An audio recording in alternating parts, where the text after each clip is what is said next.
focus on the impact of cognitive automation on work and jobs. And what I'll try to do in the next 20-25 minutes or so is cover three things.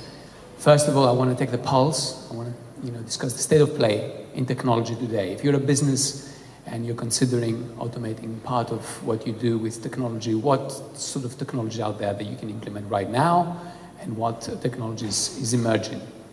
The second thing I want to do a quick overview of some economic research on the impact of work, and have a little discussion about that, and really, identify a couple of big, if you like, challenges for the future when it comes to the automation of work. And then I'd like to give you, thirdly, a different perspective for the future, maybe slightly provocative, and examine what will mean for us as individuals, as workers, as professionals, and as businesses, where more and more tasks currently performed by humans are being performed by machines. So, let me first begin by saying, you probably know that the fear of machines taking over our work and replacing us is old. It's perhaps as old as the computing history. This is a cartoon from the 1950s, kind of like, all the feelings are there. The apprehension, the fear, the surprise, the ominous robot coming from the distance to take the job. Since then, however, and this is a short history of AI, lots of things happened. That was back in the 50s and 60s, in the heydays of AI, if you like. A lot of money being poured in, not least because of the potential for weaponizing AI for the Cold War. AI did not live up to its promises. Back then, it entered the so-called AI winters and the trough of disillusionment sometime in the 1990s, when I was looking for funding as a young PhD graduate in AI, essentially because of the fifth generation of computing in Japan fizzling out, expert systems falling out of grace and all the rest. And then what happened was that some very smart people sort of picked up in one approach of AI, the connectionist approach, an approach that aimed to emulate, if you like, the way the human brain works, and came up with some very brilliant ideas. The hardware that was developing at the same time helped them in order to illustrate the potential of those ideas. So everything that you hear today about neural networks, machine learning, and whatnot is a product of this new kind of evolution in AI, if you like. The more sort of sub-symbolic, the more sort of mathematical, if you like, way of building intelligence in machines. So I want to drill down a little bit on this now to see what it actually means, and have we actually reached that plateau of productivity? How close are we?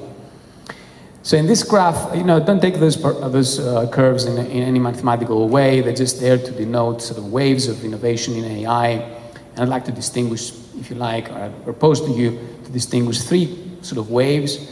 One wave that we're riding now, let's call it intelligence. Recognition intelligence is all this good stuff about machines understanding data and understanding context of data, understanding, for example, images or language, or being able to respond back in language.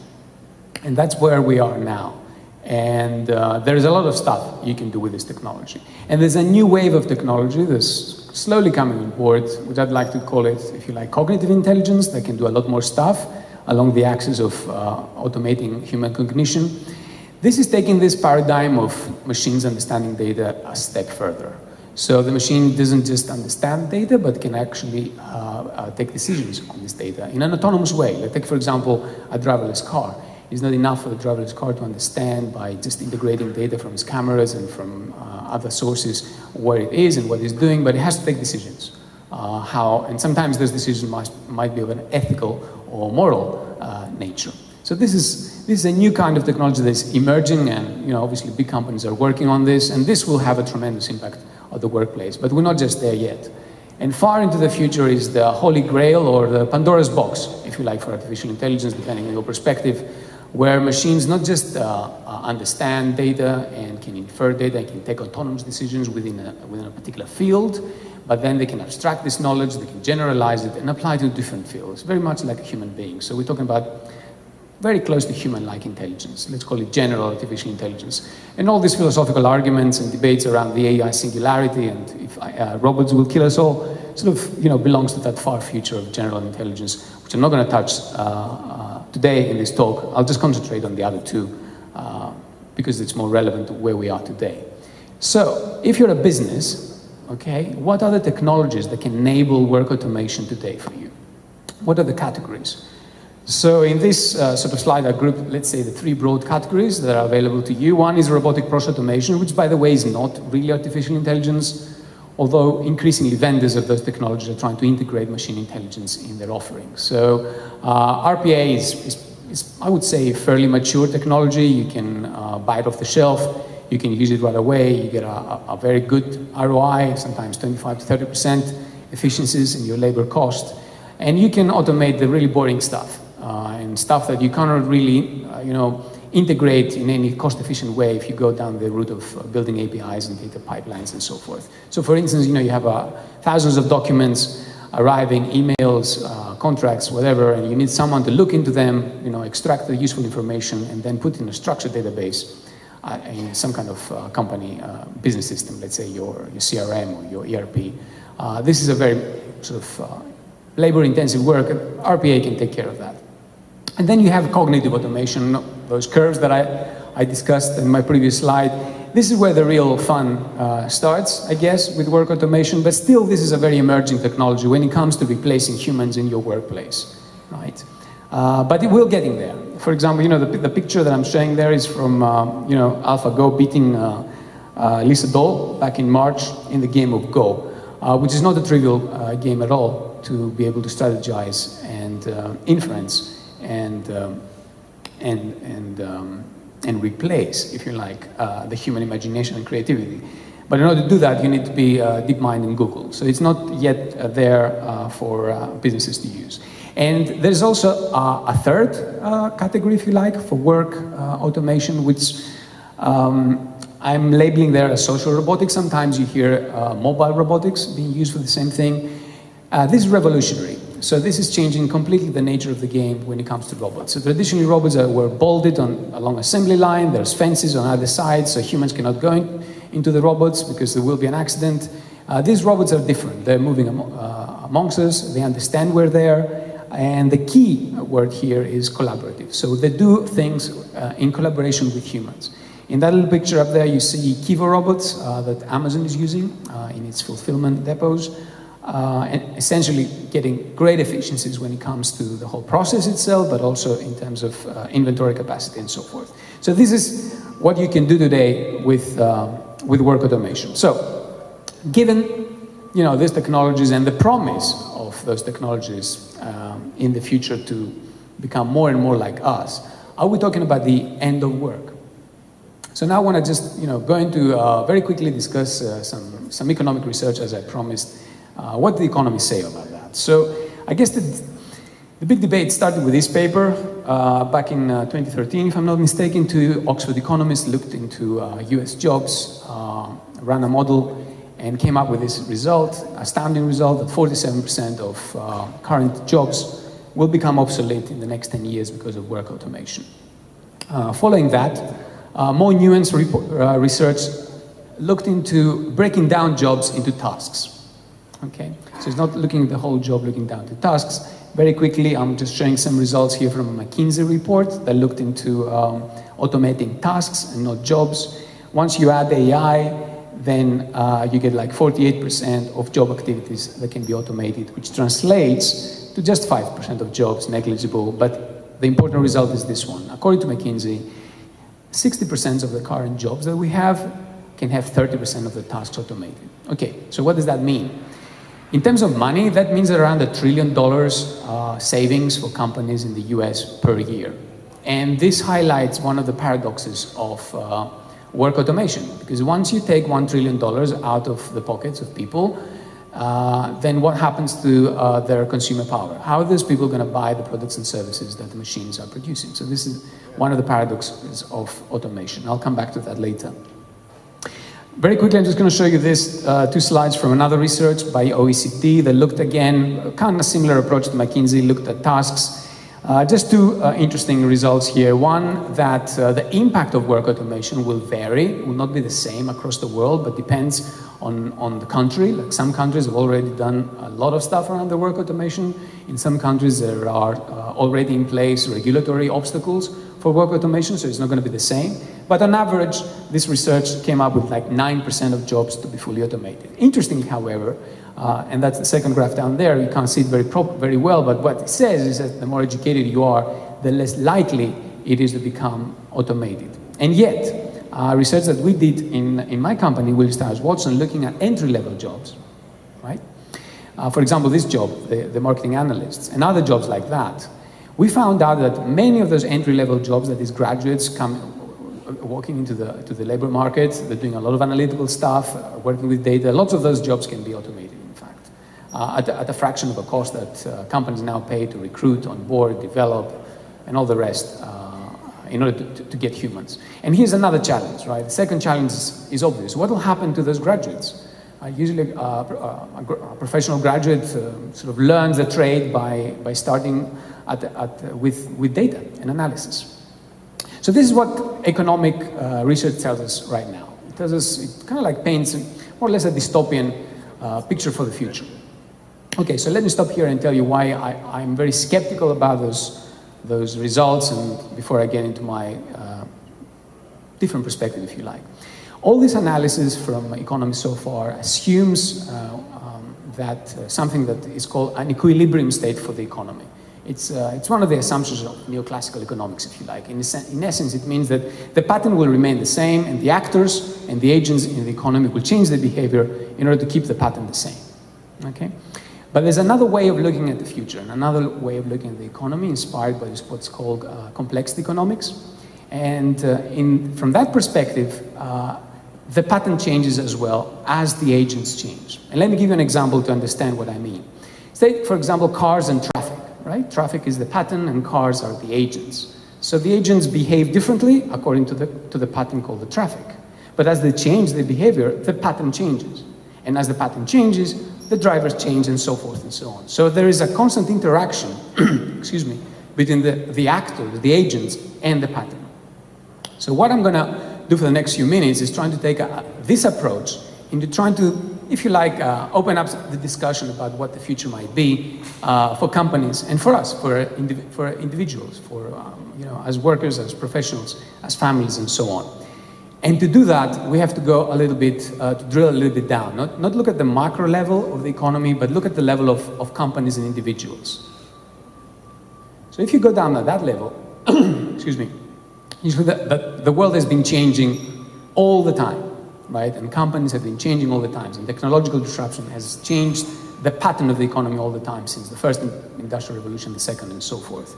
And if you look at what companies are doing, how companies change, let's say since the 1900s and the assembly line, where we have this classical model of the company, self-contained company, if you like, where tasks are constructed into jobs, and jobs become lifelong careers, and you have this contract between the employer and the employee. You have a job, you climb up the corporate ladder. At the end of your tenure, you get a pension and you live a stable life. This model has been disrupted for a long time. So in the 1990s, with deregulation and the globalization, you had this so-called Nikeification of companies. Companies sort of took out, broke down their processes. They outsourced and offshored some of those processes. And I guess, places like Detroit saw the result of that, okay, and many other places around the world. And we're now in a new phase of company transformation. Let's call it Uberization, if you like, for lack of better words, meaning that companies are becoming more like platforms. Either using platforms in order to get talent on demand and get the right talent that they want at the right cost and at the right time, which is always a challenge if you want to employ somebody full-time, or they're becoming like Uber themselves. So let's drill a little bit deeper into what that means.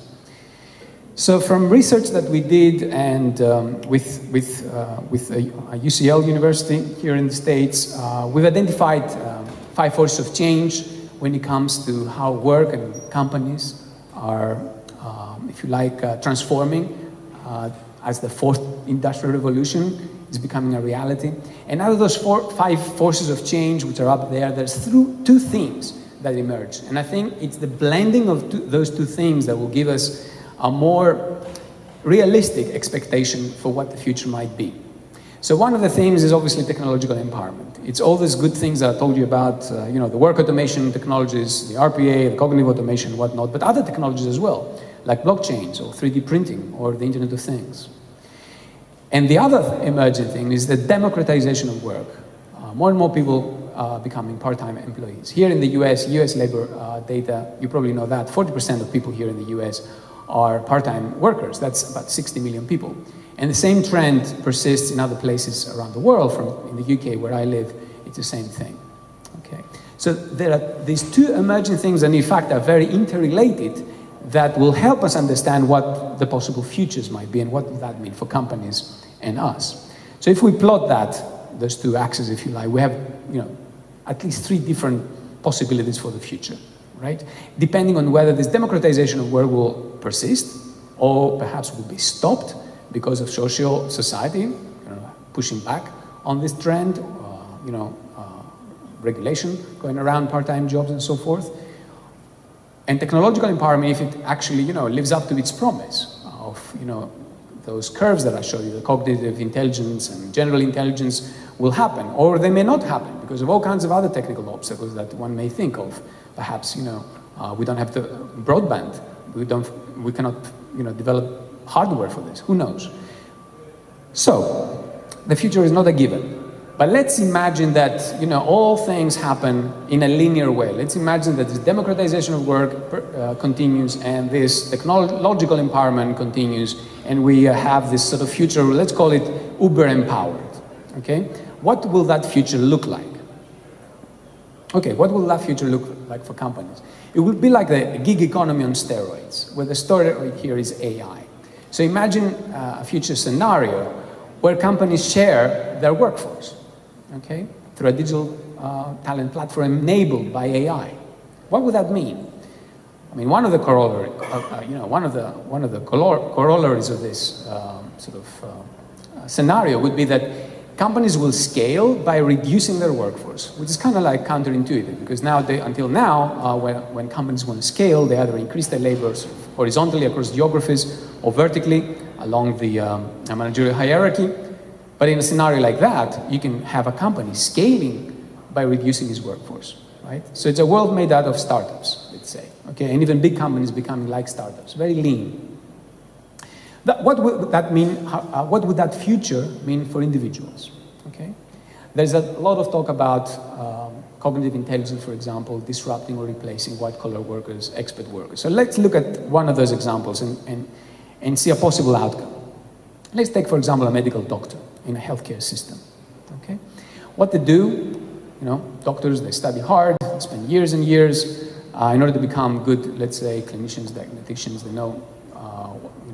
They can tell what the patient is suffering for and prescribe the therapy. So it takes them a long time to get to a top-level performance. And once they do reach that level, they provide the maximum value to their patient, but that's about it. They reach a plateau, okay? And then artificial intelligence comes along and replaces much of what a doctor currently does in terms of how much they have to spend in, let's say, reading medical literature and so forth. So what happens to that doctor, okay? Is being replaced? Well, in this scenario, he is not being replaced. In fact, he's transformed. He's transforming his work by having more time to be with the patient. So it's like the good old days, where the doctor actually spent time with the patient, more time than just 5 minutes. Okay? And what would that mean for this doctor is that the role of the doctor in the healthcare system has been transformed in what we call a pivotal job.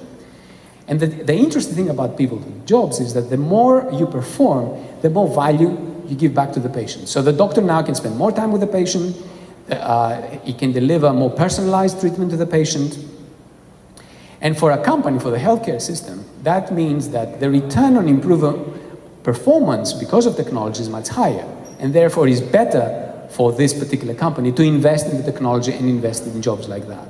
So in what I'm trying to say here is that this is a very, very positive outcome for highly skilled professionals. Not to be feared then. And let me give you some examples of future jobs as well that will possibly be created, okay? So if you have, like, you know, a company and you have a virtual workforce and you have AIs, what sort of jobs you need? Okay, maybe you need a data talent and AI integrator, or a virtual culture architect, or a robot trainer, or a cyber ecosystem designer. Because cybersecurity will be, cyber in fact is the devil hidden in the details of work automation, because the further away you move from carbon-based intelligence to silicon-based intelligence, the more hackable you are, okay? So this is a very important, if you like, issue for companies, cyber risk. And how about an AI ethics evaluator as well? And I just want to spend 1 minute discussing that, because I mentioned before the challenge that young graduates may have in entering the job market, okay? But maybe we need to reinvent completely what jobs are there for young graduates. For instance, there's a lot of discussion about, you know, mathematics and computing and all that, you know, being subjects that students must be, you know, must learn, and I totally get that. But in my opinion, in the future where AI will do a lot of the data, humanities will increasingly play a more prominent role in how creative we are with AI. So the future belongs to people, I think, that not just know computing, but they know history, they know languages, they know philosophy, they know psychology, and all the rest. So humanities will become increasingly more and more important in a data-driven world, which may sound counterintuitive, but I think that's the way we go. All right. Okay. So you're a company now.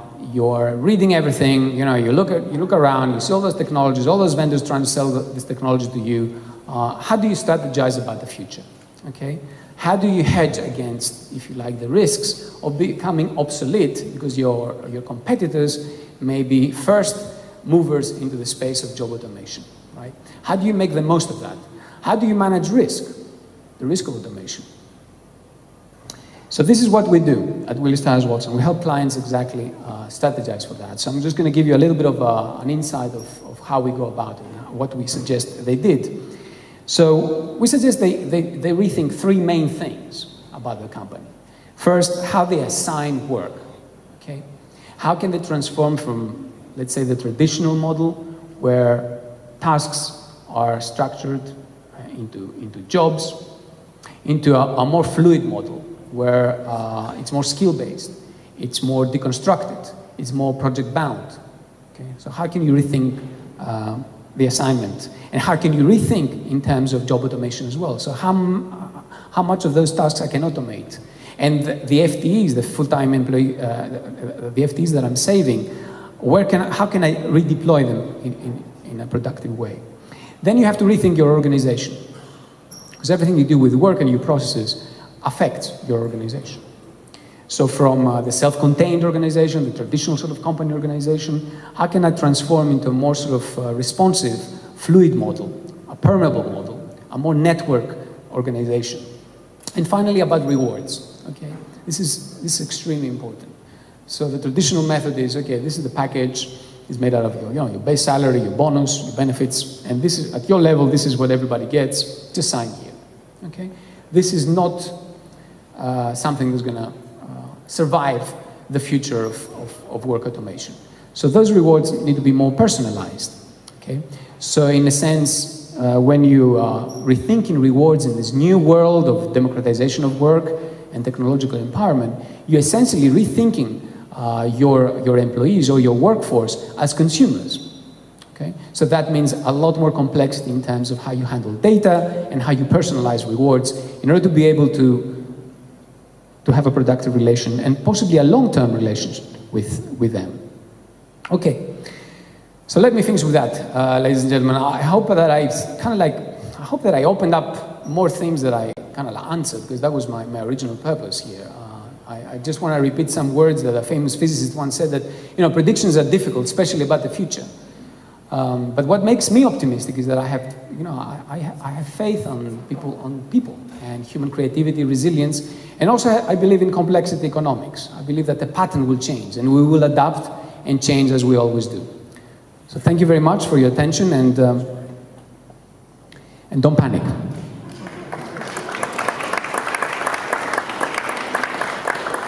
I'm sure we've got some questions. I can talk loud enough. So when you talk about AI ethics and you talk about the complexities and you think about the complexity there, how much do you think there is a global ethical model that people need to understand and follow versus much more relational models for individual cultures that are going to have to be understood, especially by global enterprises? Okay, so if I understand the question is, could there be a global ethical framework or model where we can manage this, I would say, enormous transition, right? Maybe it's a civilizational transition, right, at a different level. I don't have the answer, but I can offer you my thought. I think there will be different cultural models, not just one singular global model. We see, for example, different cultural, let's say, perspectives depending on whether you live in Japan or in China and Korea, or whether you live in sort of US or Europe. So for countries in the Far East, it's much easier for them to accept robots and artificial intelligence than perhaps it is, people in the West. So we will have a different cultural framework, which I think is very important because how quickly we can accept those technologies and integrate them and not resist them will decide who wins in the future, who wins the economy of the 21st century. I'll ask a quick question. So last December, I was at NIPS, the Neural Information Processing Systems Conference, and Yan LeCun of Facebook and engineering of Baidu were on a sort of a panel discussing similar topics and questions. And one of the things they talked about was the introduction of a negative income tax in the short term, where companies would have to contribute to government and society to make up for the loss of jobs and for the vacuum created. What do you think about that idea? Thank you. That's a very good question. So there are some ideas, like, for example, negative income tax or universal basic income. My personal position in that, I mean, for what it's worth, I don't get it, personally. I don't believe in that. I think the reason why there is this knee-jerk reaction to this is, again, because many people in government think along those equilibrium sort of assumptions about the economy. They think that the economy must stay the same, and therefore they only see positive feedback in the economy. Let me explain that. So, I lose my job, and I just sit idle, okay? Nothing changed, the economy keeps going on, nothing changed, I'm just idle now. And somebody has to tax those guys that make money to feed back into me so I can at least, watch television, eat something in the evening, right? But I don't think that will happen, okay? That has never happened. So people, I think it completely underestimates, human ingenuity. And that's my opinion, of course. It's open to debate, and there will be a huge debate on that, trust me. I tend to agree.